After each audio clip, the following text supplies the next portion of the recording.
Good morning, Rabbi Sai. Live from the still undisclosed location. Those who know. Those who went on Chveisvas to figure it out. Seder. Kol Kavod. I'm traveling back to Los Angeles proper, Bezer Hashem, and we'll have some shiurim there tomorrow, Motzi Shabbos, and Sunday morning early, back to Chicago, Bezer Hashem.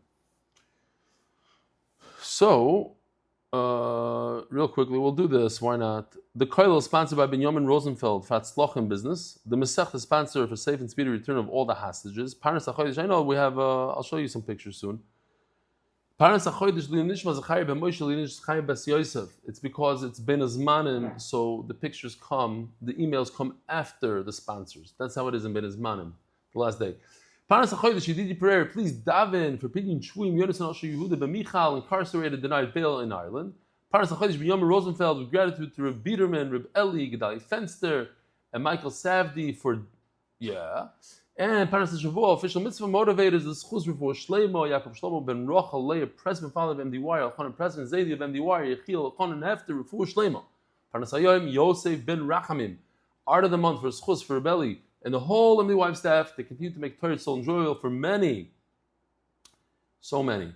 Rabbi say MDY in the Beis Medrash every morning. I was not going to like when I come back because there goes the breakfast. Pancakes.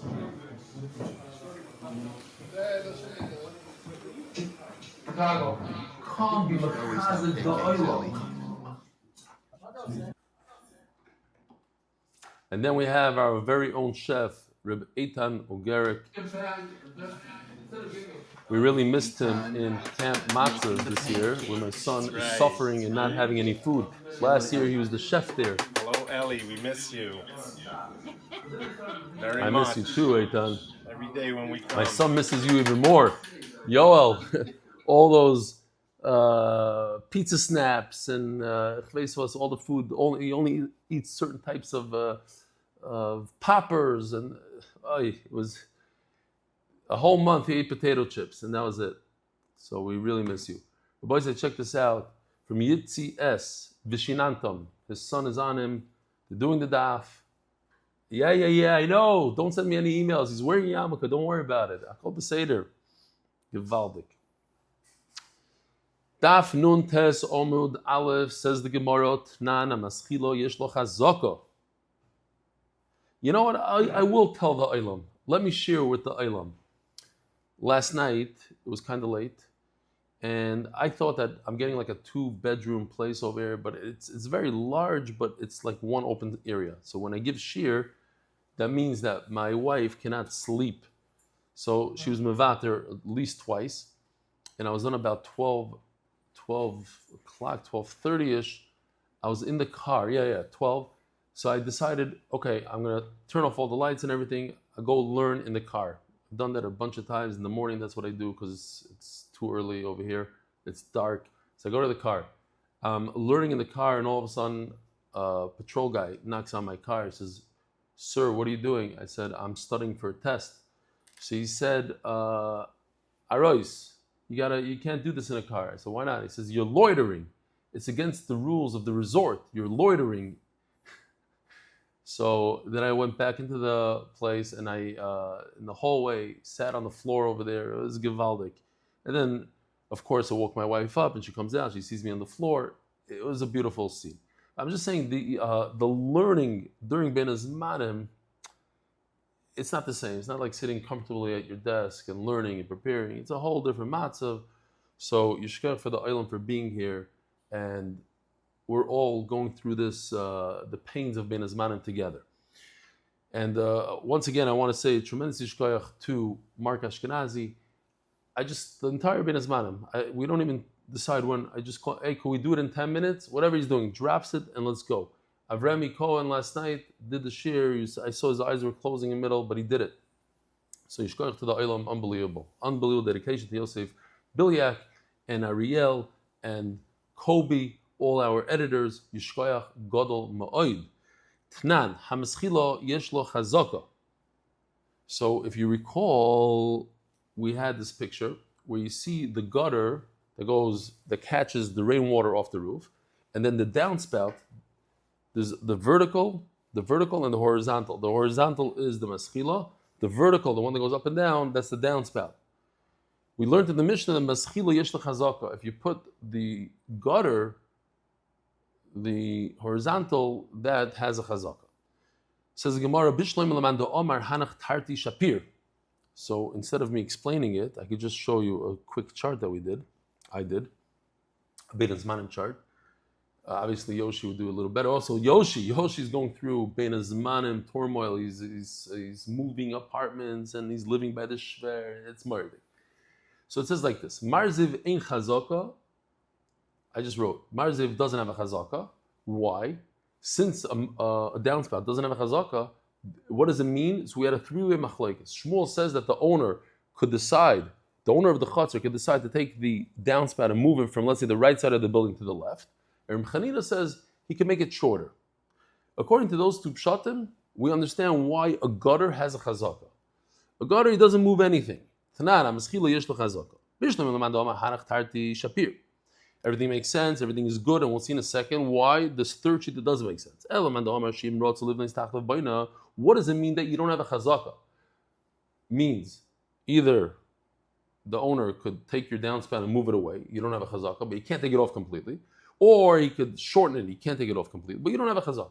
But if the pshat is that you don't have a chazaka, that the owner could build underneath your downspout, so wait a minute, the owner cannot build underneath your gutter, the horizontal piece. Why not? Why can't the owner build underneath? So you are a little mechutzef, you took your gutter, you put it in my property, and I didn't say anything. And now all of a sudden, because I didn't say anything, I can't build underneath your gutter? What's the difference to him? Let's say he has a chazaka there, but what does he care if I build underneath his gutter? How does it hurt him? Says Gemara, because we're talking about a stone gutter. Stone is sensitive to vibration. If it was made out of wood, it's a different story. The downspout is made out of wood. The owner of the gutter says, the titra ashisai, this mechutzef, who put his gutter over my property without permission, but I didn't say anything, and now he has a chazaka. Now he says, listen, I have a chazaka. I don't want you building underneath my gutter because you're going to vibrate the wall, which is going to knock down my gutter. My gutter is going to crack from the vibrations.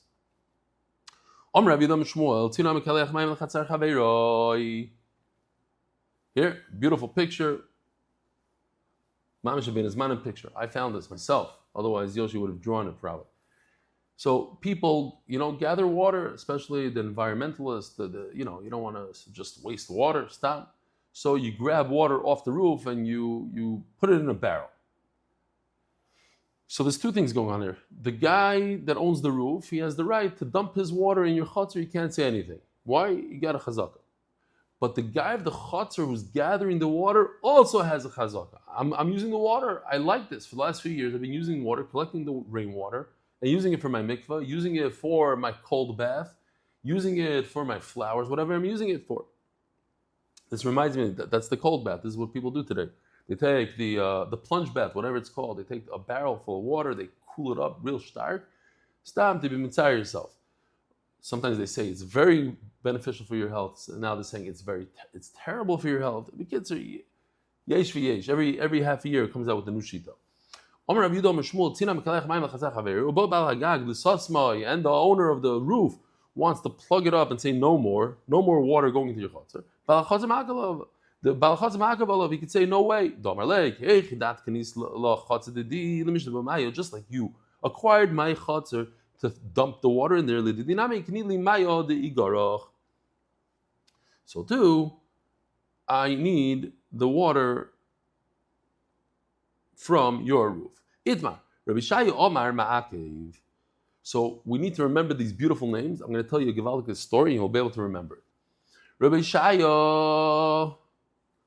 Maybe I should tell you the story first. It goes like this. Rebbe Chama, there's a Gemara in Ksubas Daf Samach Beis. Interesting that a very chosh of a person from the Shir, he goes by anonymous from Lakewood. He wrote to me a text message today that it said Ksubis Samach Gimel.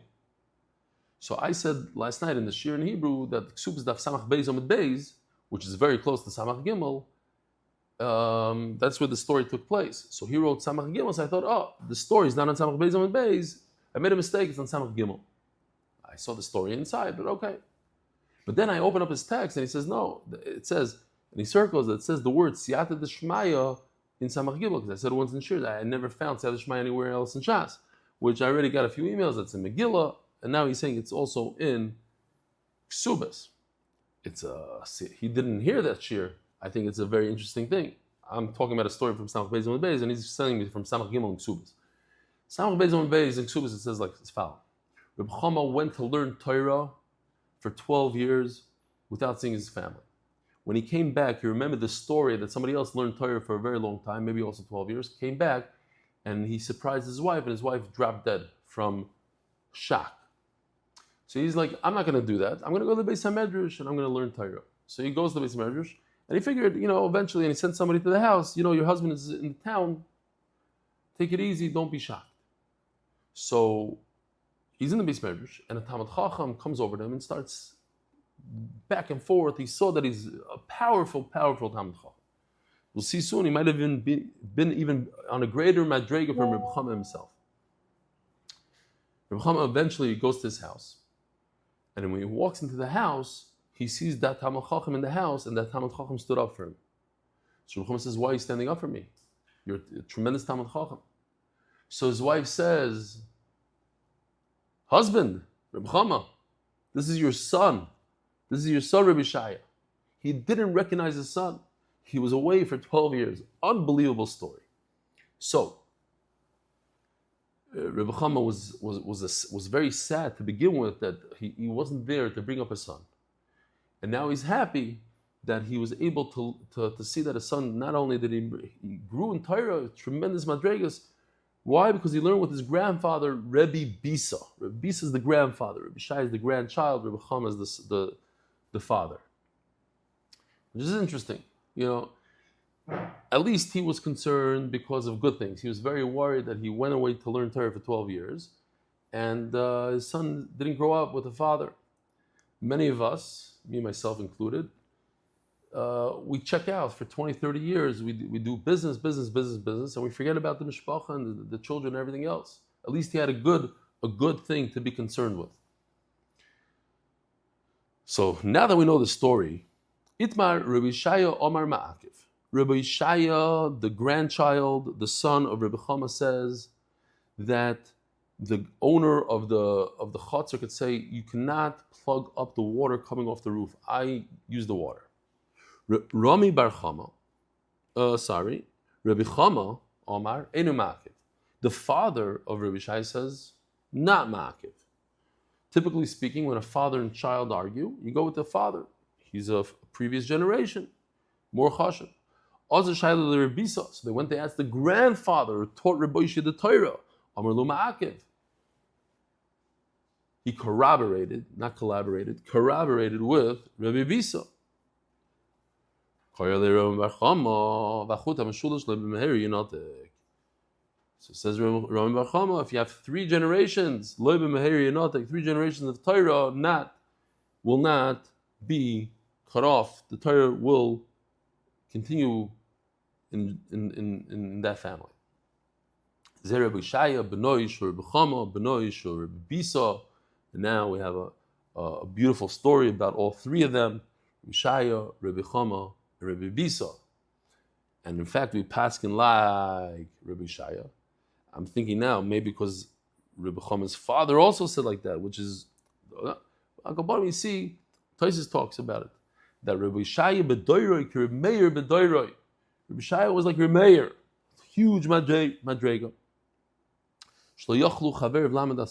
His friends didn't understand his goyness. Tosfos also says, but we see other generations that have other Talmidei Chacham that have 3 generations. Why is this the mashal of 3 generations? So Tosfos says because over here you have 3 generations that saw each other. It's thinking like, we had the Stipler and Reb Chaim Kanievsky. You have Reb Chaim Kanievsky's son. So let's say Reb Chaim Kanievsky's son is a Gedale. He's actually, one of them at least is a Rosh Hashiva.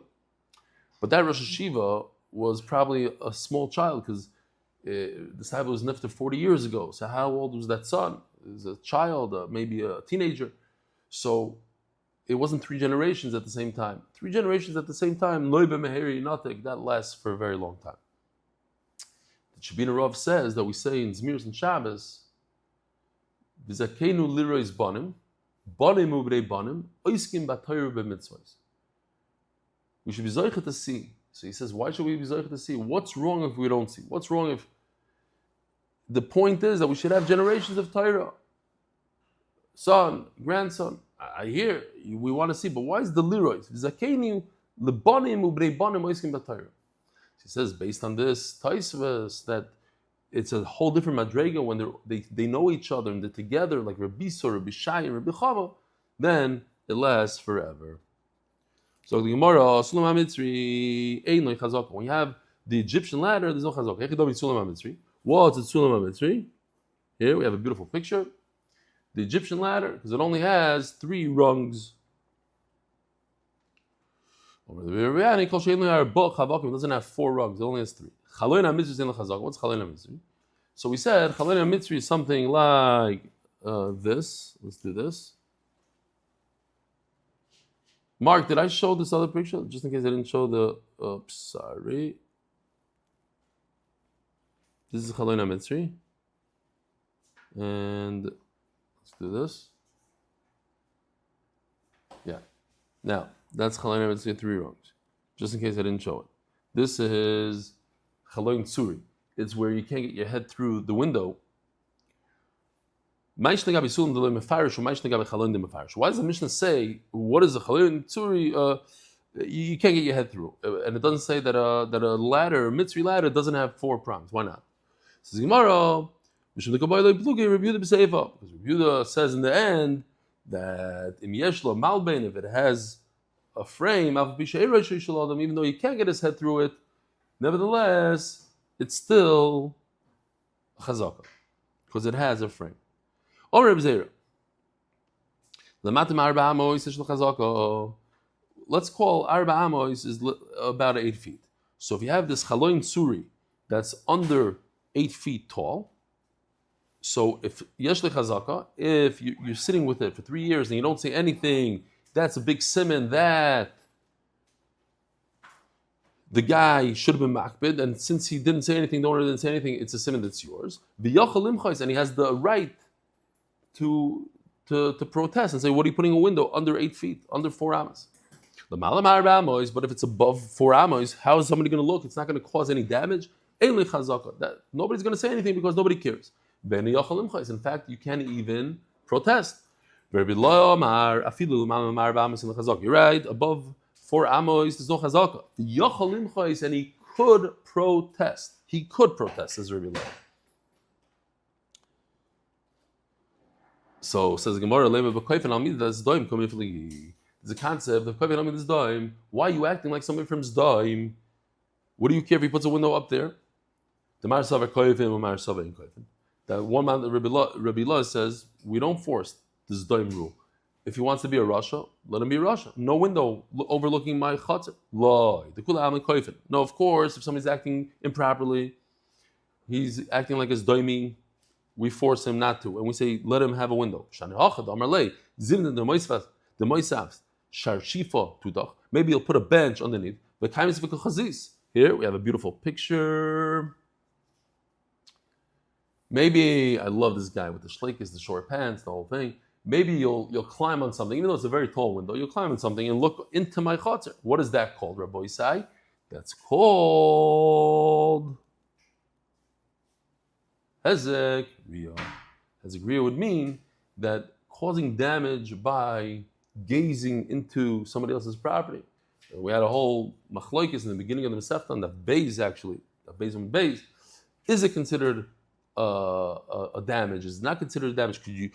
Looking at something, is that damaging? Says somebody came to Rebbe Ami and said, this guy wants to stop me from putting up a window. It's very high up. Why should I stop? So he said, go to Rebbe Ami. Amar lei. And then Rebbe Ami told Rebbe Ami what to tell him. Amar lei. Ovid lei ki Rebbe Eloi. Rebbe Eloi said that there's no chazaka above. That he could be Michael. The guy could be a Rochel and say, I don't want you to put the window. So Mela, the guy, he could stop him from putting a window there. Amar Shmuel. Ula and this I said when we learned the Mishnah. If the window is for the purpose of bringing in light, which makes it more permanent, when you have a window for light, it's permanent. We're going to be discussing this a lot, actually, a little. This in Eretz Yisrael right now, there's a tremendous need for apartments. There's no apartments for young kids, for young couples. I know of people that rent apartments without windows. Some guy takes a parking spot, puts a door, calls it an apartment. People are spending good money on that, and there's no window. You can't look at it, you can't see anything. You barely have any air to breathe. That's what's going on here. So when you have a little light, a window for light, that shows that you want it permanently. Zok the Heilige Mishnah. Haziz atevach yishli chazaka. If a person has, as you see here in this picture, a person has a piece of wood. Maybe I'll even zoom in on this piece of wood so you can see this piece of wood, or like a beam coming out of his wall over his friend's chotzer. If it's up to a tefach, that's your chazaka. V'yachol limchos. The guy that owns the chotzer, the gray part in this picture, is owned by a second individual. The house is owned by Reuven, the gray is owned by Shimon. Now your little beam is sticking over my house. Now what are you going to do? You're going to climb on your roof. You're going to start hanging your coat on the beam, like the famous story. I'm not going to say the whole story because you guys know it, but the mashal of the Sahara, a guy couldn't afford a house, so he bought a nail in somebody's house. He said, I just want to hang my hat. And then he said, okay. He sold him the nail. And then he came and he hung his coat, and then he hung a dirty bag full of rotten vegetables and a dead cat or whatever it was. And the guy ran out of his house, and he got the entire house for the price of a nail. So over here, all he wanted is the ziz. So sorry. It goes like this. If it's a tefach like that,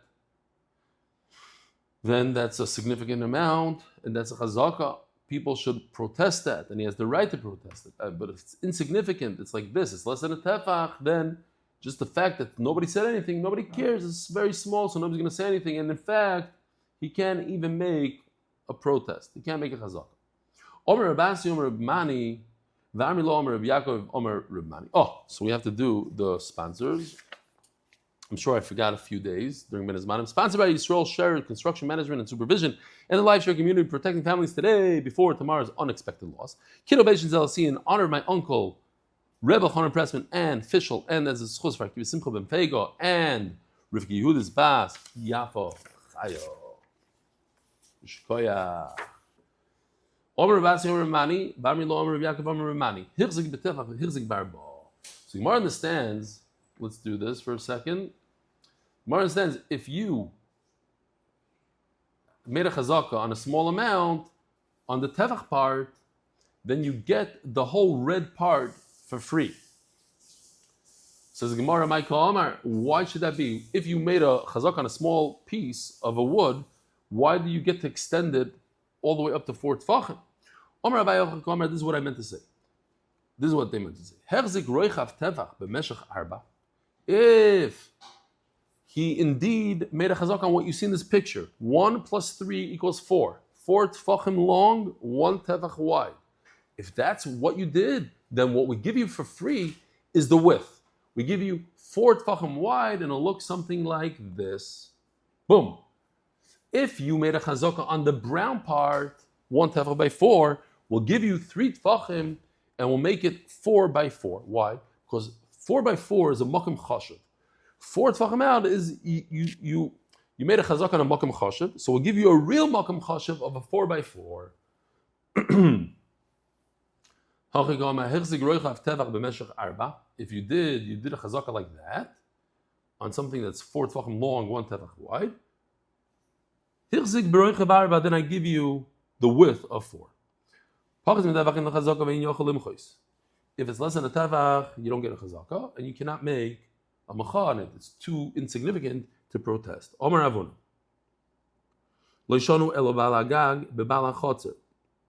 The owner of the roof cannot prevent the owner of the chotzer to use his property. So if we go back here for a second, let's just take it back. Okay, let's see this picture.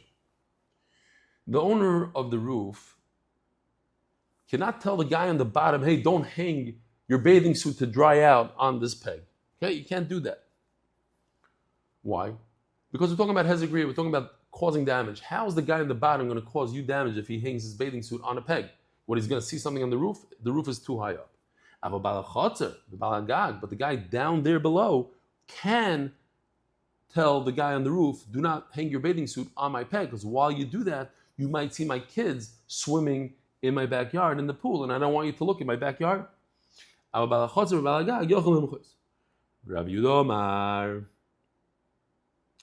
Stamazoi, you know what? I'm going to skip this joke because I have to catch a flight. We'll say the joke a different time. The joke, I'll remind you what to tell me. The joke of the 3 terrorists on a roof. It has nothing to do with the Sugi. It's just a roof joke. Says the Gemara, Rabbi Yehuda Amar Afilu Baal Chotzer Bebalagag Eino Yochalim Chois. And Rabbi Yehuda argues and he says that the guy down below cannot tell the guy above not to hang stuff on that, not to use the ziz. Lema behezekriya kamiflugi. We had a whole machlokes in the beginning of Masechta about hezekriya. Is it considered a hezek? Is it not considered a hezek by looking? No, is that the same machlokes? Going back to that Beis and Beis. The Marasov Shmei hezek, or Marasov Lav Shmei hezek. Rabbi Yehuda holds it's not even a damage, so therefore the guy on the roof could use it. Lo, the kula alma Shmei hezek. It's certainly it's considered damage. B'shanei hacha the Omer le tashmishto lechazi. I can't use the beam, but I could hang something on it. No. So I'll go on the roof, I'll close my eyes, I'll turn my head around, and I'll search for the bed, and then I'll hang it. What do you care? I'm not going to look. And if I look, then you'll know that I'm doing hezekriya. It's not a problem. So, I'll use it without looking. The one that argues, what does he say? Sometimes you get really scared and nervous when you're on the ledge of the roof, and it's natural just to open up your eyes and look, and then you'll say, oh, I wasn't peeking, I wasn't looking at your kids, I was scared I was going to fall off the roof, and that's why I opened my eyes. So once you have an excuse why you open your eyes, that's already a problem with hezekriya for the whole thing. Says the Mishnah, a person should not open up his windows to, if he's a partner in a chotzer. Let me just go back here. If a person is a partner in a chotzer, so let's say this is a chotzer. Okay, 2 doors, 3 doors opening into a chotzer. So if a person is a partner in that chotzer, he cannot open up a window into that chotzer. Why? Because he has other partners. He's going to damage the other partners. Now, certainly, if he's not a partner there, of course he cannot, and that's the Gemara is going to say right away. In this case, right over here, he first owned, let's say, a house in the front chotzer. Then he bought a second house in the back chotzer. It was a great deal. Behind the gray wall, he bought another house. You should not, check this out, you can't make an opening from your new chotzer into the old chotzer. Why? And we're going to see a bunch of halachas like this coming up. Because now you're increasing traffic that wasn't going from one chotzer to the other, from one courtyard to the other. Just because you own a place in both courtyards doesn't mean you could open up a pathway there, because now the other people that live in, they don't have another house in the other chotzer. They're going to start walking through. They're going to use it as a shortcut. If a person has a rooftop, he should not build over there and then don't open it up to the chotzer below. And now we're going to see a little bit tomorrow he could open it up to his own house. So when I lived in Ramat Hanan by Reb Zilberstein's community, so we lived in a 4-story building. I came back to visit one of those buildings. They're all the same exact buildings. Rosenfeld, it's called. My uncle lives there, and I see that somebody built on the roof a whole thing. So he says, yeah, somebody built 2 apartments there. So I was like, did he get permission? Not really. But here's what's annoying. My uncle's a big tzaddik, he didn't say a word. But it annoyed me more than my uncle. Because now the guy rents 2 apartments in the building on top. All the neighbors, when you go to get an elevator, I remember living there. We lived on the 3rd floor. You have to wait, 3-4 minutes until this guy. Now you have added tenants that you never knew about, and they weren't supposed to be there when you bought the apartment. Now it just adds congestion, and that's what the Mishnah says over here. You're not allowed to add more people to what there was beforehand, and that's mamish this thing. Bon aliyah, you build on top of the roof. Okay, you could add a room inside your house. And you could build an upstairs on top of your house. And you open it up into your house. So there's a big machlokes between the Ramah and the Shulchan Aruch, which basically means Ashkenazim and Sephardim in this case, that according to the Ramah, it's also to rent out any place in your house to other people. You're allowed to invite as many people as you want. You're allowed to make a simcha in your house, invite 300 people for a vart in your house. But once you charge money to rent out a room, Airbnb, one of the rooms, bread and breakfast, that's awesome. And according to, maybe I'm reversing the sheet. I'll have to get it right. Hold on. I have it over here. 1 second. Just want to make sure I am not quoting the wrong thing. Would I put it down? Okay. Fine. I don't know. But one of them says, one or the other, I might have reversed the shittas, that as long, maybe the Ramah says, as long, it sounds more familiar to the Ramah, as long as one doesn't add additional square footage to the house, he can do whatever he wants. No, I was just thinking, so what if you're a Sephardi living in a Ashkenazi building or vice versa, and say, oh, I didn't add footage. The Shulchan Aruch says like me, the Ramah says like you. Says the Gemara, my ear, why does the Mishnah tell us a case? Where a person opens up a window into the yard of the Shulfim, even to the yard of a friend, you're not allowed to. Let me buy a camera. Certainly, that's I say, a window into a random person, a stranger's yard. But since you're an owner here, I would think you're allowed to open up a window into your own yard. Yes, you have a partner, but you're allowed to, because you're allowed to be there yourself. So maybe you should be able to open up a window. I'm a partner. I could be in this yard whenever I want. So why can't I open up a window there? No, he says, tremendous. Until now, I had to be careful when I was in the yard. When I saw you there, then I had to be careful. But now, even when you are in your house, I never know when you're going to look out the window. So I can never go swimming there. I can't do anything there. Before I knew you're not in the chutzner, I could go swimming. Now I can't do that.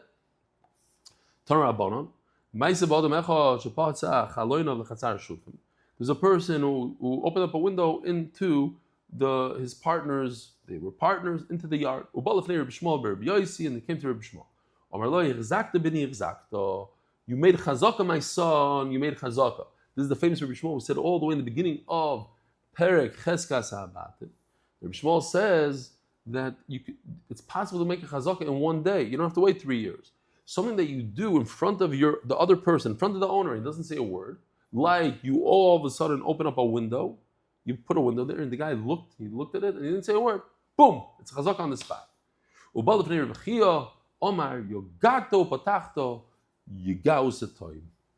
I really think we should make a song out of this, or like some sort of Musar Sefer. Yogatu patachta. You worked hard and you opened. Then work hard and correct it. In other words, you cannot do that. Omer of Nachman, Velistim, just one more line. Velistim, if a person takes a window, an existing window, and he puts, he boards it up like in the south side of Chicago, in the Bronx, not the Bronx is probably too, you know what I'm talking about, in the upstate New York. There's a house, it's not doing well, you board it up. You board up a window. La'al to have a chazaka. It's immediate chazaka. Why? Because the owner should have said something. Who in the right mind will let somebody board up their window that they're using? Nobody in the right mind will allow something like this to happen. Rabbi Sai, have a wonderful day.